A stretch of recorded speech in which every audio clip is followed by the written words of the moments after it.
Muy bien. Llegamos hoy a la quinta clase de este curso, cuyo tema es la verdad histórica.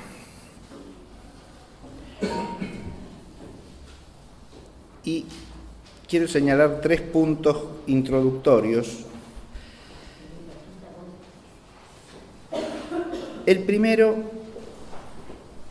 es para situarnos en este tema en general, y es la relación esencial que hay entre inteligencia, saber y verdad. Esto nos remonta a la clase inicial de este curso, sobre la esencia del saber histórico. Cuando hablamos de saber, hablamos de cierta perfección de la inteligencia humana. Una perfección que consiste en alcanzar a conocer alguna verdad, precisamente. No decimos que sabemos, sino en la medida en que conocemos alguna verdad. Toda otra actividad de la inteligencia está encaminada a eso. Y es una preparación o una búsqueda del conocimiento de la verdad. Eso es indispensable para el hombre porque el hombre llega a la verdad. La inteligencia humana está llamada a actualizarse alcanzando la verdad, pero no tiene toda verdad de entrada. Al contrario, nosotros vamos progresando, gracias a Dios, y si su gracia nos lo concede, vamos progresando en el conocimiento de la verdad. Vamos ahondando en la intelección de las verdades que ya conocíamos y vamos descubriendo verdades nuevas que todavía no habíamos alcanzado a conocer. Pero la inteligencia se perfecciona solamente cuando alcanza la verdad, porque la verdad es el fin natural de la inteligencia.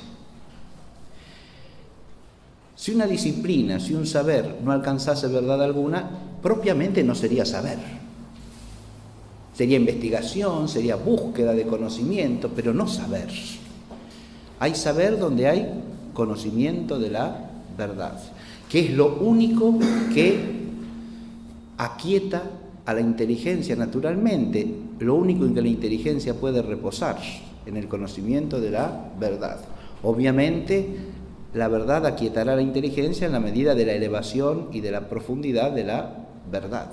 No toda verdad sacia el apetito natural de la inteligencia por conocer, sino las verdades más profundas, más elevadas, y en última instancia la verdad suprema, la suma verdad, que es Dios mismo.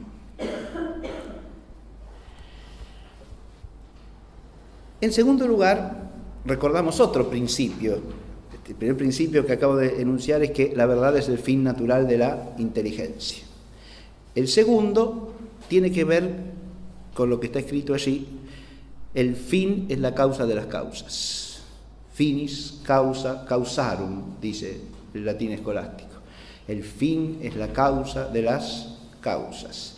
Esto sitúa esta clase en relación con todas las anteriores. Hemos visto la cuestión del objeto, la cuestión del método, la cuestión de las disciplinas auxiliares. Ahora bien, todo el método histórico, todas las disciplinas auxiliares de que se sirve el saber histórico tienen un fin, y ese fin es conocer la verdad. O sea que acá llegamos a aquello para lo cual son todas las características y rigores del método, aquello para lo cual el historiador ha de servirse de diversas disciplinas auxiliares o superiores que le permitan alcanzar la verdad. ¿Está claro? Esto es algo que nunca debemos olvidar. Un método es nunca un fin en sí mismo. Convertir al método en un fin es invertir el orden natural de las cosas, ¿no? El método es siempre un medio para llegar al fin. Una obra historiográfica no es rigurosa simplemente porque aplica cierto método, sino porque lo aplica para llegar al conocimiento de la verdad. Porque si se olvidase de eso, sería una aplicación divagante del método, divagante en sentido etimológico, es decir, que no sabe para dónde va. ¿Está claro? Uno divaga cuando no sabe a dónde se dirige, ¿no? Eso quiere decir divagar, deambular sin rumbo, ¿no? Usted puede aplicar el método, pero sin saber a dónde se encamina, ¿no? Valerse de muchas disciplinas que le den a la obra aspecto de erudición, pero sin enfocar la inteligencia hacia la verdad. Entonces no tiene fin, ni el método, ni el rigor del método, ni el uso de toda la erudición posible que las disciplinas auxiliares nos provean. Y desde aquí podemos retornar en esta clase, que es la penúltima, al texto de Cicerón con que iniciamos este curso. Porque allí aparece una expresión que se relaciona directamente con el tema. Decía Cicerón: historia vero testis temporum, lux veritatis, vita memoriae, magistra vitae, nuncia vetustatis, qua voce alia nisi oratoris immortalitati commendatur. La historia es en verdad testigo de los tiempos, luz de la verdad, vida de la memoria, maestra de la vida, nuncia de la antigüedad. ¿A qué otra voz sino a la del orador ha de encomendarse su inmortalidad? Ha de encomendarse a la inmortalidad. Muy bien. ¿Por qué otra voz sino por el historiador ha de ser encomendada a la inmortalidad? Fíjense que acá se habla de la historia como lux veritatis, luz de la verdad. Habíamos hecho hincapié en la primera clase acerca de esta expresión, porque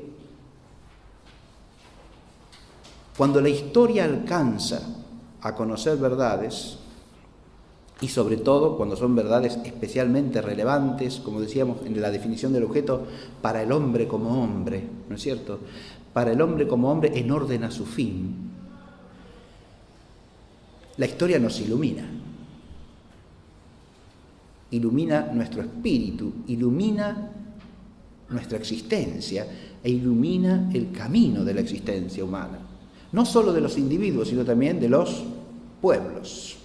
Y ese es un alto cometido del saber histórico, este carácter iluminador, ¿no? Pero solamente puede cumplir con eso si es realmente luz de verdad, luz de la verdad. Sin verdad la historia no ilumina, sin verdad la historia oscurece, despista, desencamina, nos hace salir del rumbo. Se advierte qué es lo que pasa cuando caemos en las trampas de la pseudohistoria o de un pseudo saber que, lejos de recoger lo que ha acontecido, lo distorsiona sistemáticamente con tal o cual interés. Entonces la historia deja de ser luz y pasa a ser entenebrecimiento de la inteligencia personal y comunitaria. Para empezar a hablar de la verdad en el saber histórico, lo primero que quiero hacer es recordar la noción realista de verdad. Voy a presentar primero el esquema de la clase y después voy a desarrollarlo lo más concisamente que sea posible. El esquema es este. Vamos a situarnos primero en la noción de verdad. Y una vez recordado cuál es el concepto realista de verdad, vamos a presentar tres concepciones de verdad que se alejan de allí y que afectan especialmente hoy día al saber histórico. ¿Está claro? Luego vamos a ver los dos aspectos fundamentales que tiene la verdad en el saber histórico, que son la verdad fáctica y la verdad óntica.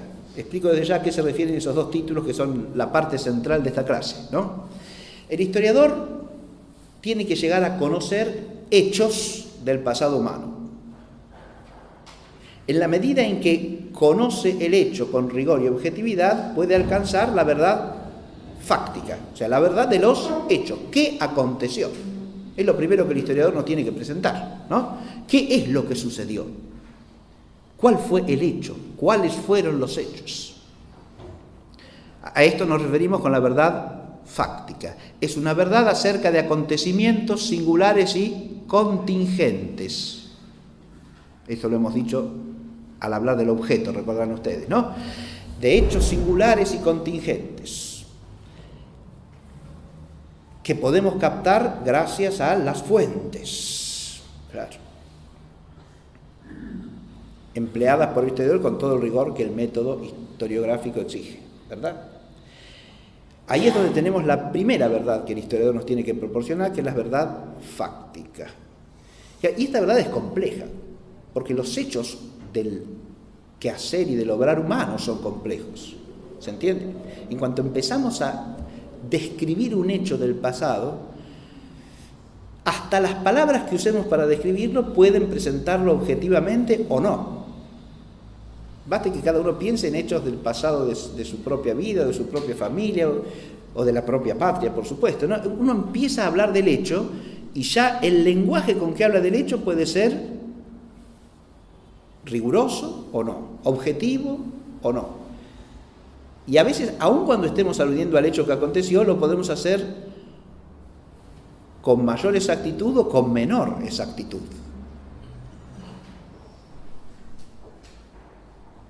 Ahí tenemos dos aspectos de la verdad fáctica. Hay una verdad fáctica fundamental. A veces el historiador no puede ir más allá de ello. ¿Está claro? Pasó esto, pero cuando enuncia lo que pasó lo dice gruesamente, sin detalles, sin precisiones. ¿Está claro? Es una verdad fundamental, pero a la que le falta ajustes, ¿no? El primero que considera este problema es Tucídides. Tucídides lo dice con toda claridad en la introducción de la historia de la guerra del Peloponeso, ¿no? El historiador, en la medida en que pueda, debe ir más allá de la verdad que vulgarmente se conoce, lo que llamaría la verdad fundamental, ¿no? Tiene que procurar la verdad exacta, rigurosa, acribés, dice en griego, es decir, lo más ajustada posible al hecho. ¿Está claro? Después vamos a poner ejemplos de esto. Entonces, hay una verdad fáctica. Pero la verdad fáctica no es la única verdad de la historia. Porque el historiador habla de acontecimientos humanos. Habla de lo que obramos los hombres.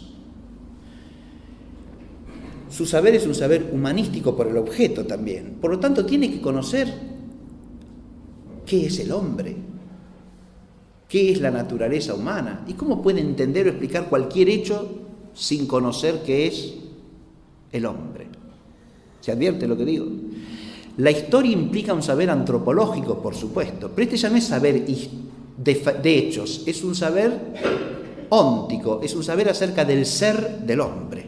Tiene que tener un saber contemplativo universal acerca de la esencia del hombre, también un saber de experiencia, que es lo que le da al historiador con naturalidad, con el hecho histórico y con la naturaleza humana en general.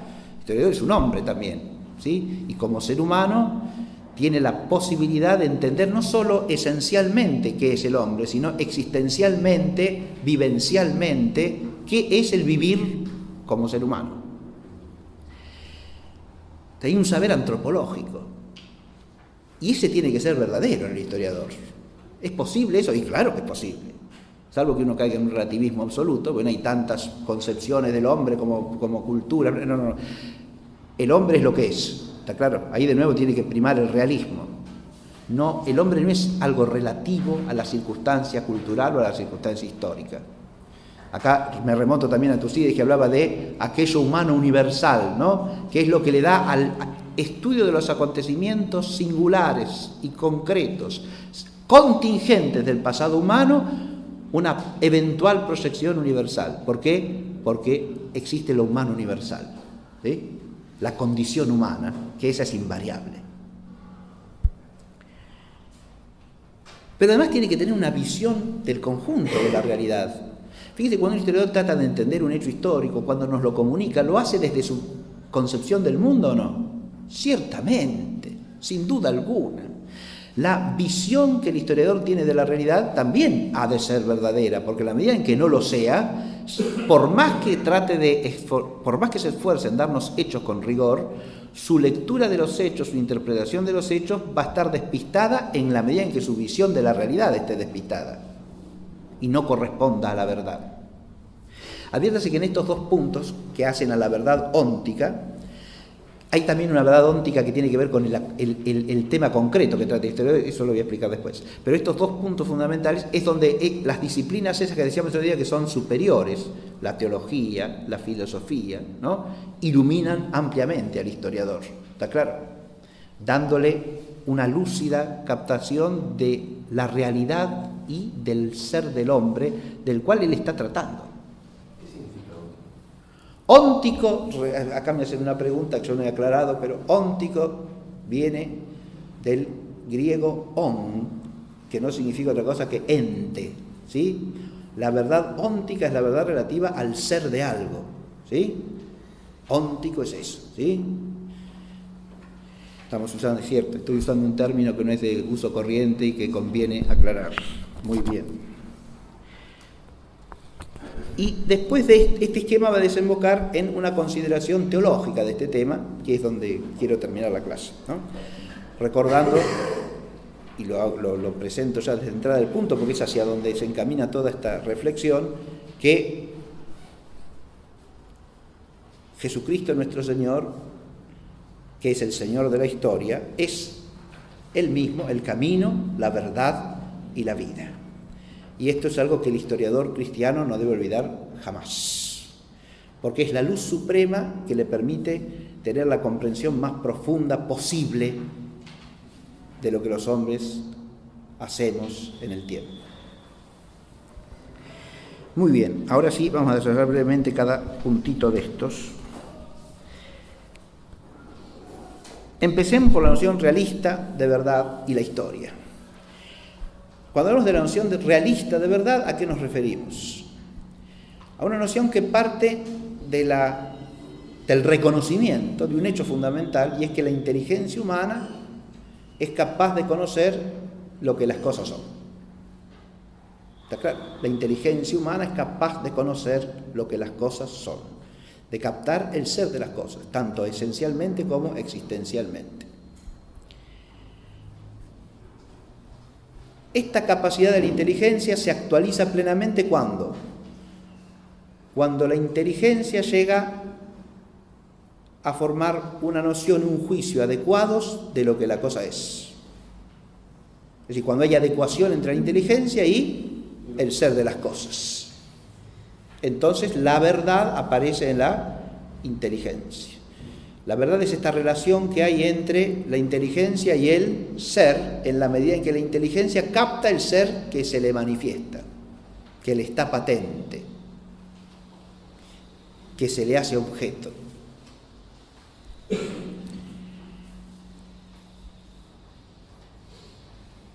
Esta noción es la única noción de verdad que auténticamente merece tal nombre. Si decimos que algo es verdadero, ¿qué queremos decir? ¿Y de qué hablamos cuando decimos que algo es verdadero? ¿Qué cosa puede ser verdadera o no? Un gran teólogo y filósofo que suele ser llamado el padre de la escolástica, San Anselmo, nacido en Aosta, que llegó a ser arzobispo de Canterbury, ¿no?, que vivió en la segunda mitad del siglo XI y murió recién empezado el siglo XII. Se plantea en una unidad que se llama De Veritate cuáles son las sedes de la verdad, o sea, de qué cosas decimos que son verdaderas. Porque no de cualquier cosa predicamos la verdad, ¿no? Decimos que son verdaderos ciertos enunciados o sentencias, sí. Las sentencias que son enunciados, es decir, que tienen la forma A es B o A no es B. No preguntan, no expresan una duda, sino que afirman o niegan. ¿Está claro? Fíjense que de una pregunta yo no puedo decir que es verdadera o falsa. Puedo decir que está bien o mal formulada, pero no es ni verdadera ni falsa porque ni afirma ni niega nada, ¿no? Y yo pregunto, ¿aquella planta está florecida o no? Y esa pregunta es verdadera o falsa, y no es ni verdadera ni falsa. Podrá ser adecuada o inadecuada a la realidad, podrá referirse a algo real o no, podrá estar bien formulada o no, pero no es ni verdadera ni falsa. En cambio, si digo la planta aquella está florecida, eso o es verdadero o es falso, porque estoy haciendo un enunciado, ¿no? Bien. El enunciado es la expresión de un juicio. Entonces Anselmo dice, del enunciado decimos que es verdadero o es falso, pero antes de eso lo decimos del juicio del entendimiento, ¿no es cierto? Cuando hago un juicio con mi inteligencia, el juicio es la operación por la cual la inteligencia realiza un acto asertivo. Dice, esto es así o esto no es así. ¿Está claro? Afirma o niega. Y entonces ahí hay verdad o falsedad. Hay una verdad o falsedad anterior, Santo Tomás dice esto muy bien, que es la de la definición, porque la definición ya implica una composición que puede ser adecuada o inadecuada con la cosa. Cuando usted define algo, está diciendo que eso es esto que usted está expresando. ¿Está claro? Entonces, si realmente lo es, la definición es verdadera. Si no, la definición es falsa, aunque la definición no sea propiamente un juicio. Platón, en el espléndido diálogo que se llama Cratilo, sobre los nombres, dice algo más. Dice que también los nombres mismos son de alguna manera verdaderos o falsos. Eso suele criticarse diciendo que en realidad no, la falsedad, como dice Aristóteles, la verdad se dan en el juicio, no en el concepto. Y los nombres nos remiten a conceptos. Y no es tan así. Platón lleva razón. Ya lo vamos a ver enseguida. Porque cuando usted aplica cierta noción, cierto concepto, como nombre a una cosa, está por lo menos presuponiendo ciertas afirmaciones. Y por lo tanto, en la aplicación del nombre hay cierta rectitud o correspondencia con la realidad, que es verdad o no. Yo enseguida voy a poner ejemplos de esto que estoy diciendo, ¿sí? Pero en cualquiera de los casos, sea que está hablando del nombre, Platón, no sin más del concepto, y está el concepto ciertamente se puede decir verdadero o falso, pero el nombre no es el concepto mismo, sino es la aplicación de un concepto a cierta realidad como adecuado a ella. ¿Está claro? Cuando yo nombro una cosa, el nombre me remite a cierta noción, pero si yo hago de ese término el nombre de esto, estoy implícitamente sosteniendo que este concepto que le estoy aplicando es adecuado a la cosa de la que estoy hablando. ¿Está claro? Ahí es donde está la verdad o no del nombre.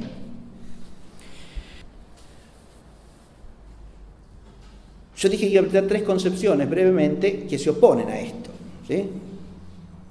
Las nociones no realistas de verdad parten todas ellas de rechazar eso que yo dije de entrada, que hay que reconocer, la capacidad que tiene la inteligencia humana de conocer el ser de las cosas.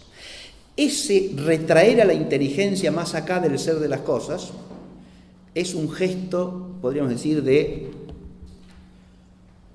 egoísmo y de soberbia humana, fundamentalmente. Porque cuando el hombre se abre con su inteligencia a lo que es, el hombre está frente a lo que lo trasciende, a lo que no depende de él. ¿Está claro? Aun cuando sea una cosa inferior por naturaleza, ¿sí? Un pedazo de piedra. Pero cuando yo conozco lo que la piedra es, advierto que eso que la piedra es no depende de mí. Y que el ser de la piedra puede serme un obstáculo, quiéralo yo o no, me parezca bien o no me parezca bien que esté la piedra ahí, pero está. ¿Se entiende? Es un hecho que yo puedo reconocer con la inteligencia y que en cuanto hecho y en cuanto realidad me trasciende, está dado antes de mí mismo, de mi voluntad, de mi querer, de mi entender, es. Ni hablemos ya cuando lo que se me revela siendo es algo superior a mí, ¿no? Por naturaleza, que me incluye, que me abarca y que me trasciende absolutamente, como es en el caso de la naturaleza divina, ¿no? Cuando el hombre se retrae de eso es para generarse la ilusión de dominar las cosas, de dominar el mundo. Si lo que llamo ser o lo que llamo verdad depende de mí, entonces todo depende de mí. ¿Se advierte?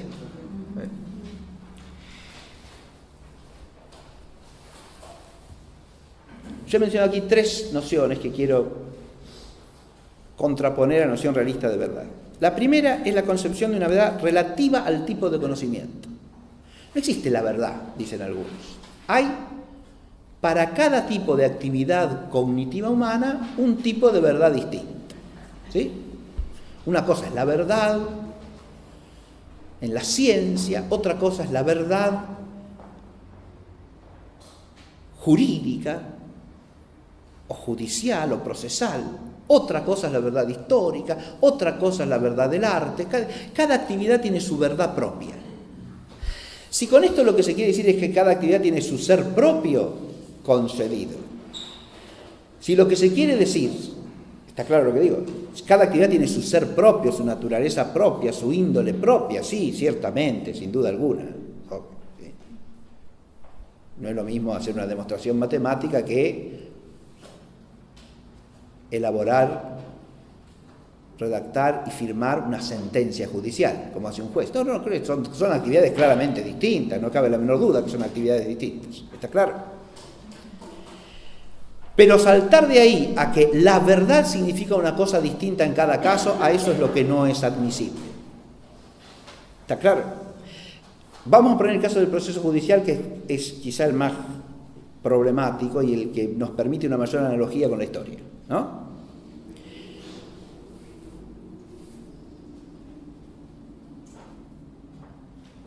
Suele decirse que la sentencia no se atiene a la verdad, sin más, objetiva, fáctica, sino a la verdad procesal, que puede ser hasta opuesta a la realidad. ¿Se entiende? Usted tiene un hombre que ha cometido un crimen, supongamos que la realidad objetiva es que es un homicida, pongamos por caso, ¿no? Pero el juez lo declara inocente y lo absuelve de culpa y cargo. ¿Está claro? Está absuelto. Y entonces puede decir, bueno, pero es que en las constancias del juicio no aparece como culpable. Entonces lo tiene que declarar inocente. La verdad judicial es que es inocente. ¿Se advierte esto o no? Esa es una manera equívoca y errónea de hablar. ¿Qué es lo que sucede allí? No es que hay una verdad fáctica y otra verdad judicial. No. Ahí sucede una cosa muy sencilla de entender en principio. ¿Que cuál es? Que cuando queremos conocer los hechos del pasado, como es este caso, ¿no? En todo proceso judicial hay que conocer hechos que han sucedido. Si nuestro conocimiento está limitado al orden natural, dependemos ¿de qué? Y de toda clase de prueba o indicio que dispongamos para conocer lo que aconteció. ¿Está claro o no? Si esos datos que tenemos no nos permiten llegar a conocer la verdad, no conocemos la verdad. Listo. ¿Se entiende o no? No hay otra verdad. No. Hay un conocimiento procesal. ¿Está claro lo que digo? Ese conocimiento puede no llegar a la verdad. Pero de cualquier manera el juez tiene que dictar sentencia. Claro. Con el conocimiento que posee. Un conocimiento que puede no llevarlo a tener certeza de la verdad. A tener certeza de la verdad. Porque si no, fíjese que si no tiene certeza, el principio jurídico que le dice que no puede condenar a ese por ese... Si no tiene certeza, lo tiene que absolver o no. Porque en la duda hay que favorecer al reo, ¿verdad? Y ese principio es un principio verdadero del orden moral y jurídico. ¿Está claro? Porque usted no tiene derecho a cometer una nueva injusticia. Bueno, y si no lo castiga el culpable, no. Si no castiga al culpable, se abstiene de poner un castigo que hubiera sido justo, pero no comete una nueva injusticia si las constancias del caso no le permiten tener certeza de la culpabilidad. ¿Está claro? La justicia humana es finita y es falible. Si usted no parte de esa verdad, falsifica todo el proceso judicial, ¿no? Y toda la judicialidad humana. Como es falible, usted tiene que tener certeza, si no, no puede culparlo. ¿Está claro? Porque lo que usted tiene que probar es que ese es el culpable. Y si no alcanza a probarlo, no hay certeza. Y si no hay certeza, no lo puede condenar. ¿Se entiende? No es que es otra verdad esa, fíjense que la sentencia no está llamada a ser verdadera, está llamada a ser justa. que es algo del orden práctico. ¿Se entiende lo que digo? La sentencia lo que tiene que ser es un acto justo.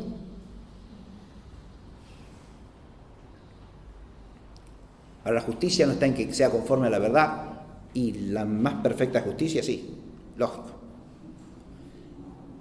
Pero si no tiene conocimiento cierto de la verdad, lo justo es que se abstenga de aplicar el castigo en este caso, ¿no? Y claro, sí, eso es lo justo, es lo debido.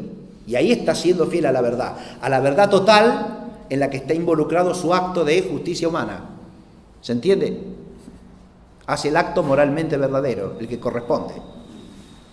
Pero eso no tiene que ver con que haya otra verdad por la cual el que es culpable en una verdad es inocente en la otra. No. ¿Se entiende lo que digo?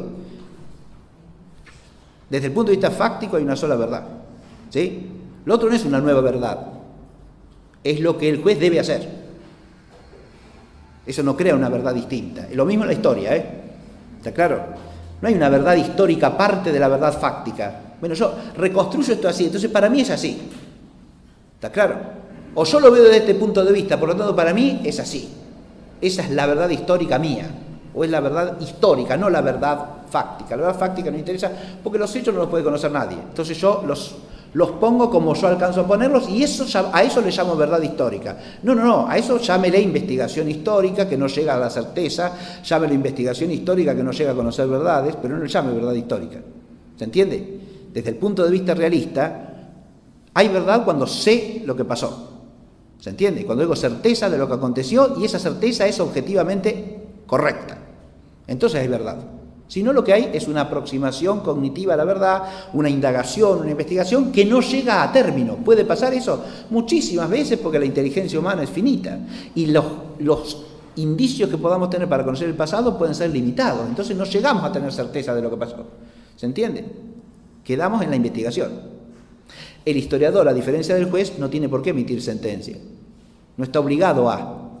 Por eso es un historiador. ¿Está claro? Porque el juez tiene la necesidad práctica de emitir sentencia sobre la causa. Entonces, aunque no le dé el conocimiento, tiene que aplicar ahora un principio moral que le permita resolver la cuestión. ¿Sí? Moral o jurídico. En cambio, el historiador no tiene por qué abrir juicios, ¿no? Hacer dictámenes. Los hace si llega a conocer suficiente para hacerlo, y si no, se tiene que abstener. ¿Se advierte? Ahí su deber es distinto, porque a él no le urge una obligación práctica de dictar sentencia. ¿Está claro? Muy bien. Otra es la concepción de la verdad relativa al sujeto. ¿Ven? Esto es lo más común, debo decir, ¿no? Presión. Cada historiador tiene su verdad, diría alguno, ¿no? Esta es la verdad según este historiador, esta es la verdad según este historiador. No, mire que no. Lo que cada historiador puede tener es su punto de vista. No puede dejar de tenerlo, ¿no? Porque el historiador mira la realidad desde cierto ángulo. El que le permite sus intereses, su concepción de la realidad, los fines que se proponga al investigar los hechos históricos, etc. ¿Está claro? Es decir, el historiador tendrá su punto de vista. ¿Eso es la verdad? No, porque ese punto de vista puede estar lleno de errores. ¿Está claro? Como dije hace un rato, puede basarse en concepciones inadecuadas de la realidad, de la naturaleza humana, de lo que sea. ¿El punto de vista humano hace verdad? No, señor. De ninguna manera. El punto de vista humano lo único que hace es poner cierto enfoque en la captación del objeto. Ese enfoque podrá ser más o menos favorable o propicio a captar la verdad. ¿Se ve lo que digo? Pero es un enfoque de la inteligencia hacia la realidad para llegar a conocer la verdad. No es la verdad. De nuevo, no puedo llamar verdad, así como no puedo llamar verdad a la obligación práctica de resolver una sentencia bajo un principio moral, no puedo llamar verdad al enfoque que alguien hace de la realidad, a la mirada que tiene sobre la realidad. No, eso es su punto de vista, no la verdad. E insisto que el punto de vista humano, y esto es verdad de sentido común lo que digo, el punto de vista humano puede favorecer o no la captación de la verdad. Fíjese, eso aún en el plano del conocimiento sensible es así, ¿no? Si uno está ubicado en cierta posición, puede ver algo mejor o peor o no verlo. ¿Está claro?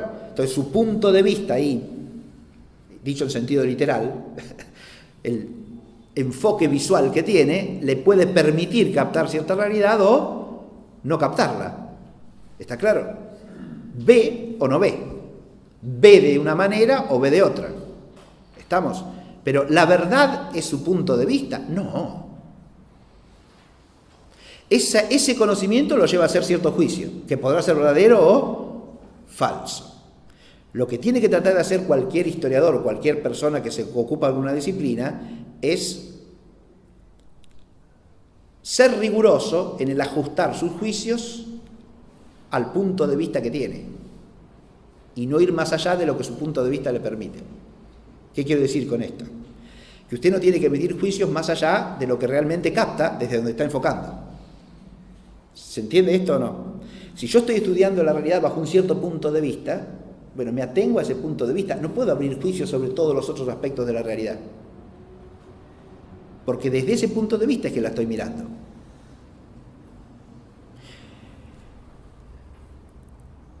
Si estoy situado en un lugar y veo parte de una sala o de una habitación, ¿voy a abrir juicios sobre las partes que no veo? Y no. Sería absurdo eso, contrario a la razón. ¿Está claro? Aún sobre las partes que veo yo tengo que moderar mi juicio ajustándolo a la realidad, ¿o no? Yo siempre me acuerdo de un ejemplo que lo he dicho en otras clases con otra motivación, pero viene a cuento de acá perfectamente. De un acto en un instituto, era el Instituto Terreno, en el salón de actos. Yo estaba sentado y en cierto momento me levanté para dejar el asiento a otra persona y me puse detrás de una columna, ¿no? Cuando terminó el acto, que duró como 1 hora y media, salí y otra persona, otro profesor, me dice, ¿qué pasó que te fuiste? No, yo no me fui a ningún lado. Pero ¿cómo no? Estaba sentado y después ya te desapareciste. Desde donde estaba ubicada esa persona me había visto desaparecer. Y de ahí había inferido, ilegítimamente, que yo me había ido. ¿Está claro? Yo había salido de su campo visual simplemente, no me había ido del lugar. ¿Está claro o no? Pero como ya no me vio más, yo estaba sentado y dejé de estar sentado, yo me había ido. ¿Tiene derecho a hacer ese juicio? Fíjese que no. Mire, si uno esto lo aplica a la historia, fíjense. Oh, ¿qué le parece? Porque una cosa es que viese que yo dejé de estar en el lugar en que estaba. Otra cosa es que a partir de ahí ose afirmar que yo había salido, que me había ido. Eso es una inferencia mal hecha, ¿se da cuenta? Fue más allá de lo que la vista y la razón le permitían conocer. ¿Está claro? Es fácil caer en ese tipo de error, ¿o no? Y claro, sí, muy bien. Sí es fácil, sí. Y si es sobre el pasado, ni hablemos. No está la persona aquella para decir, no, yo no me fui. ¿Se da cuenta? No le puede corregir el interesado, ¿no? ¿Qué va a hacer?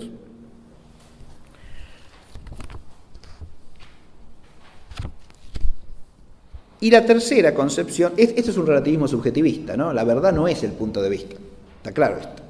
Y tercero, la concepción de verdad como construcción social. Esto es muy común hoy y está asociado incluso a escuelas historiográficas determinadas, ¿no? Porque esta es una concepción que viene de la concepción marxista de verdad, fundamentalmente. Para esa concepción la verdad no es algo a contemplar, no es el ser que tenemos que llegar a conocer, sino que es algo que el hombre produce al transformar la realidad. De nuevo, la verdad depende de mí, del hombre, no es algo que me está dado. ¿Se entiende o no? La produzco yo al actuar. ¿Sí? Conocer no es contemplar, no es teoría, sino que es transformar la realidad material, entiéndase, ¿no? Producir cambios, efectos en la realidad.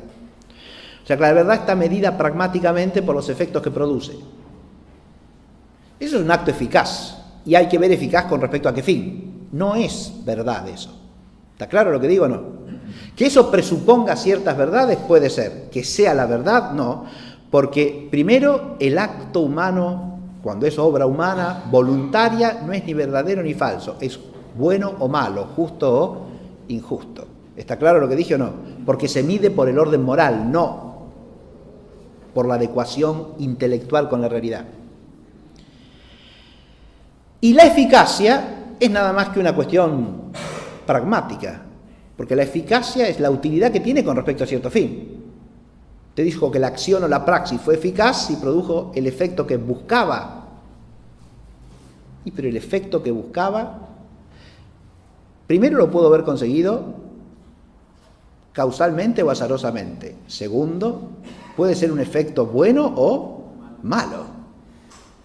No hace verdadera la acción, la hace simplemente eficaz. ¿Se entiende lo que digo? Porque ahí podría llamar usted verdadera a la acción del homicida que intentando matar, mata, ¿no? Eso en realidad es lo único que... Eso no es verdad. ¿Eso qué es? Eso es eficacia. ¿Está claro? Eficacia de la acción. Hizo lo que pretendía. Logró lo que buscaba. ¿Se advierte? En versiones un poco más reelaboradas, en realidad lo que se sostiene es que la verdad es el producto de una construcción social que resulta de cierto proceso humano en el cual las partes del todo social se relacionan entre sí de alguna manera para generar una concepción de las cosas que es la verdad, y se la llama la verdad porque es lo que instala la conciencia progresista o la conciencia revolucionaria y que lleva al progreso de la vida social. ¿Se entiende? De nuevo se está midiendo por una eficacia que presupone cierto fin, ¿o no? Lo que ahí se llama progreso o revolución o lo que sea. ¿Se entiende? Entender la verdad así es supeditar la verdad a una ideología finalista, según la cual usted, en la medida en que instala una manera de ver el pasado que le sirve para transformar la sociedad en el sentido que usted quiere, a eso lo llama verdad. De esto hoy hay a patadas, ¿está claro? A carradas. El pasado hay que presentarlo como resulte útil, ¿para qué? Para generar la transformación social que yo quiero. Es un instrumento del cambio, como todo. Eso parte de un presupuesto falso radical, ¿que cuál es? Que la única verdad es la revolución o el cambio progresista. ¿Se entiende? Esa es la verdad absoluta, ese es Dios en realidad, ¿no? Y el hombre lo produce. ¿Cómo? Lo hace existir. Lo hace como a través de todas sus actividades, entre las cuales está la actividad de decir, pasó esto, que no es más que otra actividad, ¿no? Por eso se dice, todo es política, el historiador hace política, todo, porque todos están haciendo ¿qué? Proveer a la transformación y al cambio, o resistirse a la transformación y al cambio. ¿Se ve?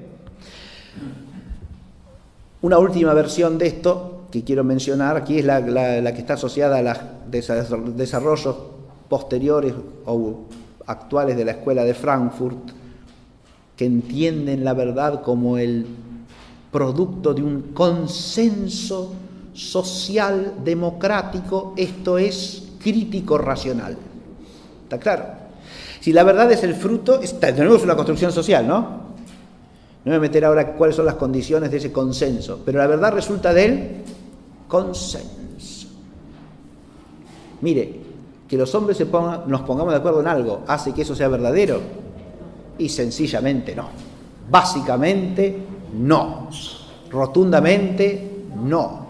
Para sostener eso hay que partir de haber negado ¿qué? La verdad en sentido realista, claro. Es decir, ¿qué es lo que hace toda la Escuela de Frankfurt, que se reivindica como heredera del iluminismo del siglo XVIII y por lo tanto rechaza todo dogma y toda metafísica? ¿Está claro? Porque para que haya racionalidad crítico-dialógica tiene que tratarse de una razón post-dogmática y post-metafísica. Claro, evidente, sí. Porque solamente en la medida que usted negó la verdad suprema y negó la capacidad de la inteligencia humana de llegar al ser de las cosas, negó la fe y negó la metafísica, entonces puede tener una presunta racionalidad de tal tipo, ¿no? Que sea post-dogmática y post-metafísica. De modo que lo que acordamos los hombres, eso es la verdad. Ahí, en todas estas formas de hablar, reaparece Protágoras con todo su séquito, ¿sí? El hombre es la medida de todas las cosas, de lo que es en cuanto que es, de lo que no es en cuanto que no es, ¿sí? Por eso siempre leer a los antiguos griegos es refrescante, ¿no? Porque uno se da cuenta de hasta qué punto es verdadero en este orden de cosas lo que dice el Eclesiastés. Nada nuevo hay bajo el sol, ¿no? Bien. Sí, yo estuve leyendo en clase esta semana, la semana pasada, en la clase de ética en la facultad, un texto de Platón de República, que es impresionante, ¿no? Uno lo lee y este hombre está hablando de la actualidad, ¿sí? Así parece, ¿sí? Porque es cuando Glaucón expone la tesis de Trasímaco acerca de qué consiste la felicidad, ¿no? Y la tesis de Trasímaco es que la felicidad del hombre consiste en obrar cuanta injusticia quiera impunemente.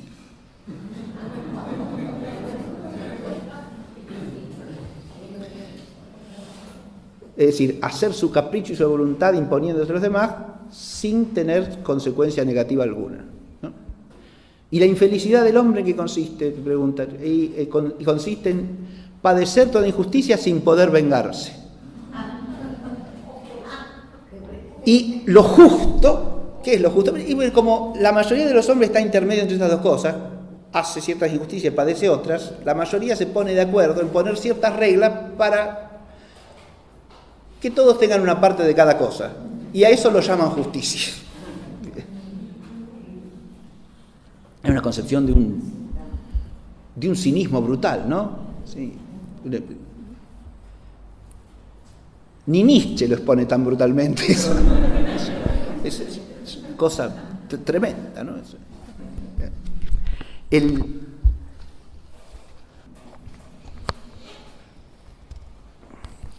Sí, fíjense que detrás de esa visión, ni siquiera es una visión humana de las cosas, ¿no? Porque uno dice, ¿por qué ser feliz implica hacer injusticias? ¿Eso es de la naturaleza humana? No, ¿qué va a ser? Eso presupone, primero, que uno es feliz cuando cumple su voluntad subjetiva, lo cual es totalmente antihumano, ¿no? Es individualista y es subjetivista, mientras que la naturaleza humana, por ser racional, es objetiva, y además por ser social, es comunitaria, ¿no? ¿Está claro? Lo que supone esa visión es una voluntad satánica, una voluntad que se convierte a sí misma en el principio y el fin, y busca nada más que lograr ¿qué? Lo que quiere. Y lo que quiere no puede ser sino injusto. ¿Quién es ese? Y el maligno. ¿Se da cuenta? No es un hombre ese.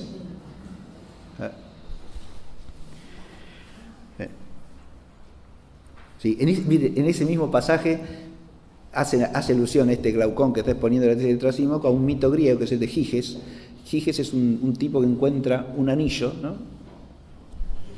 Se pone el anillo y descubre que girándolo, poniendo el sello del anillo para abajo, se vuelve invisible, ¿no?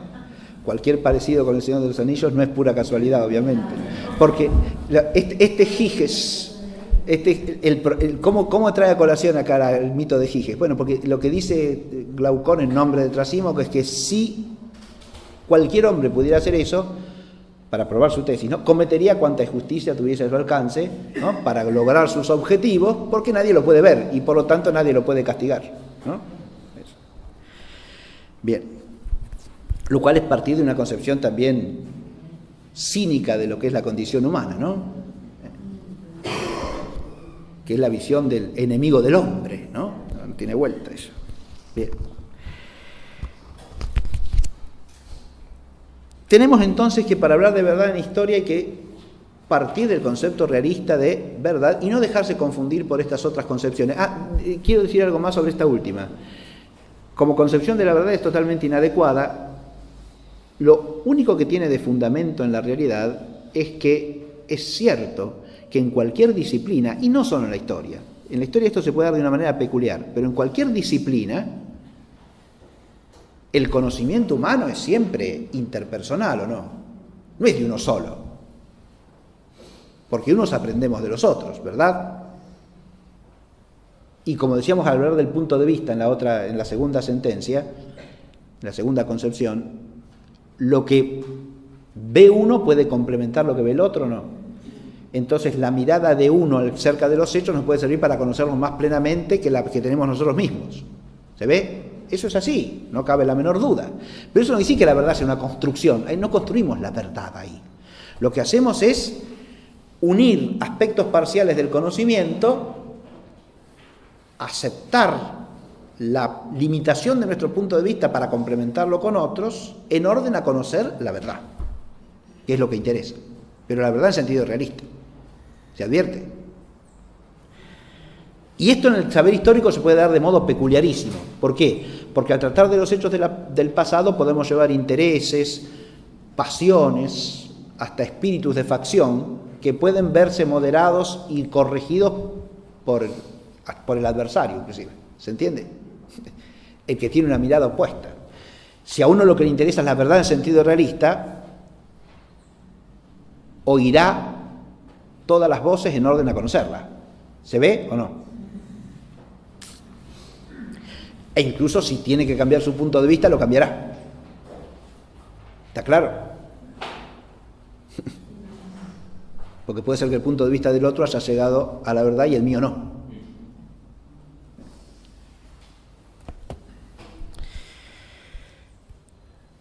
Ahora sí pasamos a la verdad fáctica. Que cuando puse así dimensiones del saber de la verdad y en la historia, aludía a estas dos dimensiones fundamentales, la verdad fáctica y la verdad óntica que puse de entrada.